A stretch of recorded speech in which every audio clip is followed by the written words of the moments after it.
पंहिंजे सिंध जे अंदर इस्तेसाली तबको सिंध के सुकाइण चाहे न दरिया जो रुख मोड़न चाहन था छक कैनाल कढन था पया लख हा एकड़ जमीन चोलिस्तान जी आबाद करण जी कोशिश करन था ऐ पूरे हिन सिंध में जेकॾे खुदा न खास्ता तवां सा न उछासे ऐ इयो दरिया जो पानी असारे न आयो त पो तवां असां जे इलाकन जी हालत इए थींदी जे थरपार कर जा जिला जे मिठी है उमरकोट जो जिलो आ छड़ो वारी पई उडरंदी हिकड़े बसर हिकड़े पटाटे का असां सिकंदासूं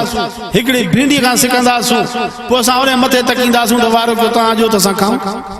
पानी असां जो चोरी करन था इन जलाए जमीयत उलमा इस्लाम कैनालन के खिलाफ आवाज उठारे थी इन में भी तहां जमीयत उलमा इस्लाम सा साथ जो तहां त जालिम तबके जो रस्तो रोकजे ऐ मजलूमन जी दाद रसी थे ऐ पंहिंजे हिन सिंध के सुकण खां बचायूं इन जलाए भी मेहनत थे थी पई इन जलाए भी जमात जाते सदे तहां असां के उते पेश थियणो आहे अल्लाह रब्बुल आलमीन खां दुआ है त तहां असां के हमेशा हमेशा हक ऐ सच जे आवाज सा गड आवाज मिलाइण जी तौफीक अता फरमाए रब तबारक असांजे मदारस के आबाद फरमाए